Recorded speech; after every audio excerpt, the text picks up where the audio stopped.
course, John Paquette, CPO of TIS. John, the 7 minutes are yours. Over to you.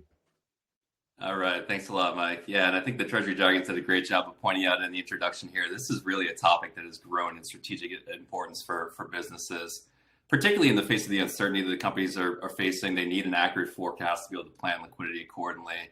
And, giving you a little bit of a sneak peek into a research piece that we're publishing with Strategic Treasury later this month, that's exactly what we're hearing, right? Nearly 70% of work indicating increased expectations around the cash forecast. People are looking for a more accurate forecast, more focus on variance analysis, more variability in the forecasting models that are available to them, and AI and machine learning to really dig into the deep insights and what we think of see around corners and see the risks, right?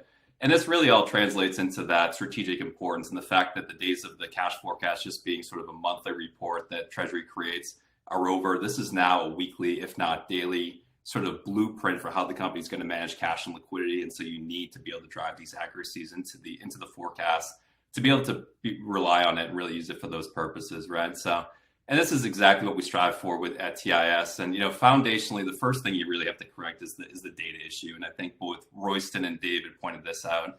You need comprehensive data. You need it in the same format, right? You need automated loads of this.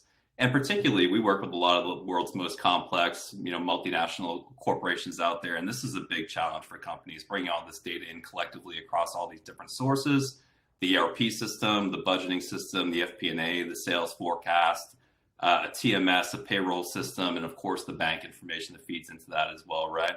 And this is really what we focus on through turnkey connectors into a lot of the most common ERP systems out there. Easy mapping tables so that we can work with normal data extracts from different source systems and things like that to solve this problem, solve this complexity for corporates and make sure that all of this data can be brought in consistent format across the business, right? On an automated basis on a go forward basis during the sort of frequency that the company's forecasting. We also bring it in at the most granular level possible because that's really what drives accuracy within the forecast and also those deep insights, the variance analysis, the sort of the cash management insights that businesses really need. So commonly, for example, we're bringing in AP and AR information actually at the customer or payer invoice level and projecting out cash and driving analytics around that, right? So that's really a key thing that we solve for corporate customers fundamentally to be able to enable a good forecast.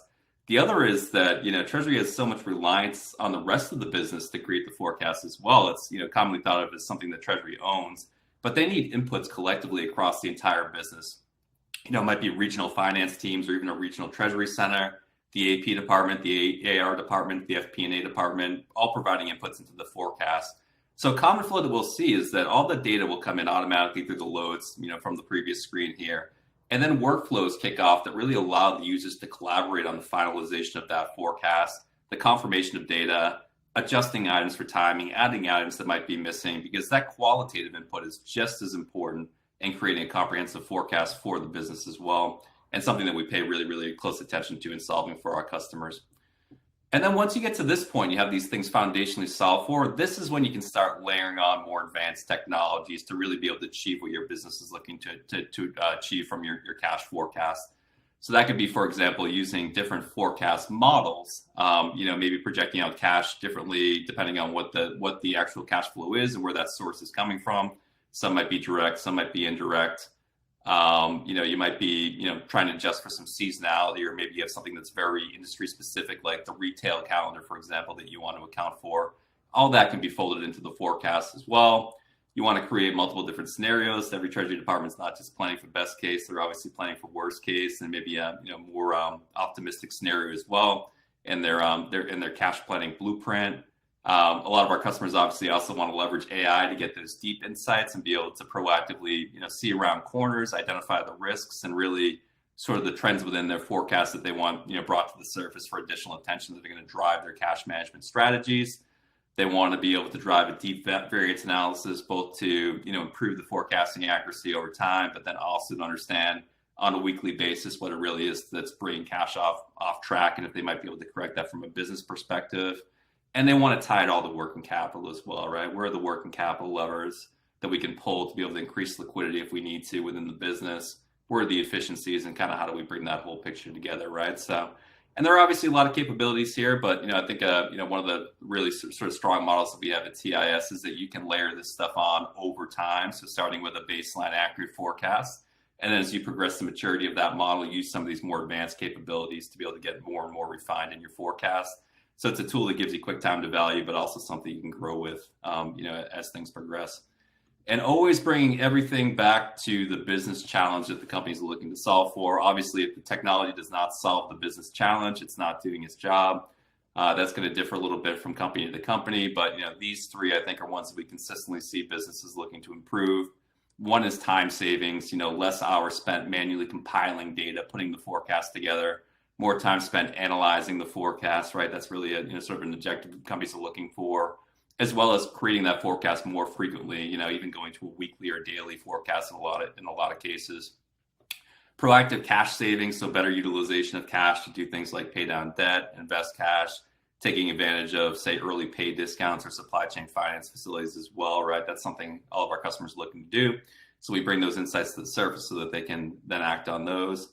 And then, of course, working capital, how you tie the forecast to, your working capital levels through, monitoring metrics and really understanding the drivers of working capital within the business, how that ties into the forecasts, obviously, but also how you can work collectively with, say, the AP and AR departments to correct, low-hanging fruit business inefficiencies and improve the forecast and working capital levels in general. So, and we have a lot of different success stories of how we've done this for companies. I definitely, recommend everybody check out their website, but these are two key ones here to call attention to. Kellogg's, achieving sort of a significant annual cash benefit on both sides of the ocean, both in EMEA and the US, through the implementation of the tool, right? That's really driving at that forecast accuracy and the better utilization of cash. And, same thing for Unilever here in terms of the efficiencies they were able to gain, just sort of implementing sort of the model that I just explained over the last few slides here to really generate cash savings, improve the forecast, improve collaboration across the business. And so I see Mike has reappeared here, so I think my time is up. But if you'd like to learn more, feel free to scan the QR code on the screen here, and it'll take you to a bunch more information about our forecasting solution. But thanks everybody. Amazing, absolutely bang on. That was my egg timer going off. So yes, you finished exactly on time. Thank you very much for that. So great presentation from John. If you have questions, and I can see we already have some, do type them into the questions tab there on the bottom right of your screen. But let's start with a question from our dragons.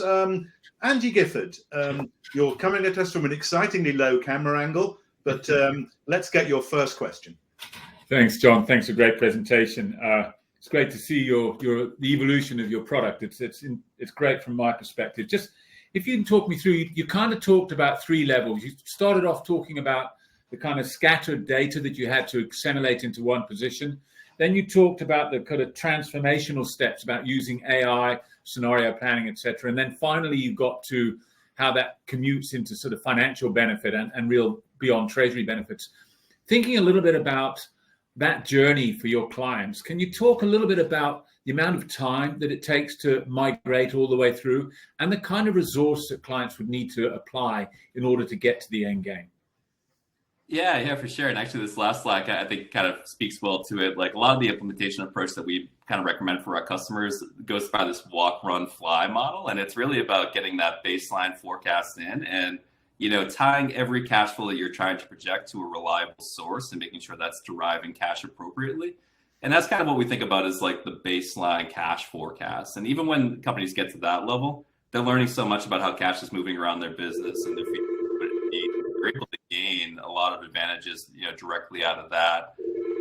As far as the effort, we try to minimize that as much as possible. As mentioned, we have, turnkey integrators into a lot of the most common ERP systems out there, like SAP and Oracle, where we can work with normal data extracts. We also can adjust our mapping tables to meet the format of the output to minimize that IT burden, because that can be a lot of the, sort of the hang up and putting in place an automated forecast solution is just the lack of resources on the IT side. If you truly can't get that up and running, you can also load data manually into the platform as well. So we have mechanisms for that for like a sort of a really entry level walk phase. And I'd say customers can get that up and running, in a month or two, the baseline forecast. And then how quickly they want to mature the model from there is totally up to them. We provide all the capabilities to get more sophisticated on the forecast methodologies, layer on the AI and some of the, the more advanced capabilities and the working capital piece as well. So it can kind of grow with you infinitely, as your needs really change. So. Great. Thanks, John. Appreciate it. Makes sense for me. Kate, I think you had a question as well. Yes, I do. Thanks, John. Great presentation. We go back a long way too as well. So it's wonderful to watch how TIS is progressing. My question is, and I'd like to ask the same one to each one if I can today, but why, when you're talking to a client, why would they choose you over anyone else? What is the USP? What is the secret sauce? What do you say when that question comes up? I think it's, and I alluded to this during the conversation, we definitely appeal to companies with a lot of complexity from, truly international companies, bank complexity, systems complexity.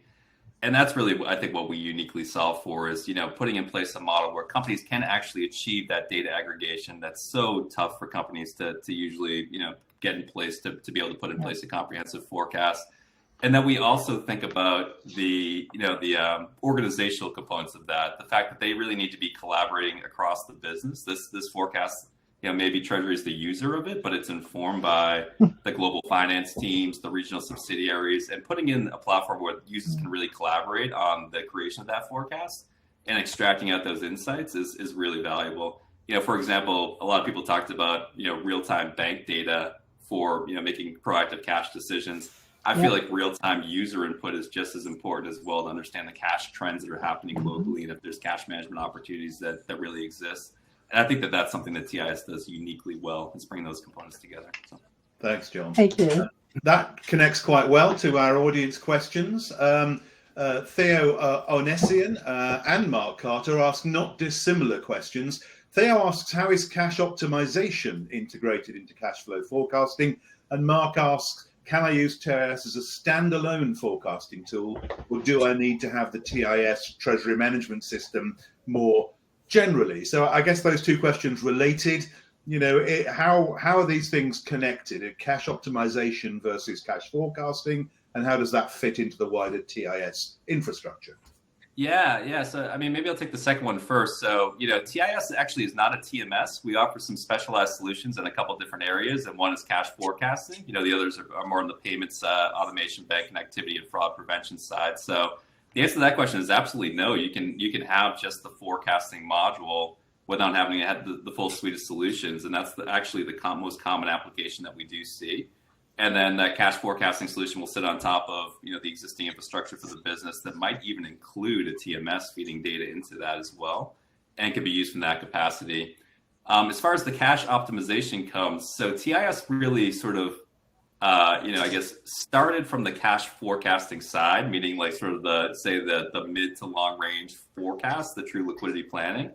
And that product has been pivoted into more of a daily cash management tool as well. So that's really driven at helping customers optimize daily cash management decisions, right? So that's where you have a lot more of the cash positioning, sort of daily understanding of excess and deficits cash that really drives those decisions. And we're helping customers extract and bring those insights to the surface so that they can act very, very quickly. Like I mentioned, we work with a lot of companies that are drowning in data because they're so large and complex. So being able to surface those insights quickly that they can act on them before those opportunities pass, that's exactly what we view our role as in this equation from a daily cash management perspective. So great, thank you. Time sadly is against us, so Moti, we can't get to your question, but I'm sure that John will go into the questions tab and perhaps give you an answer in text form.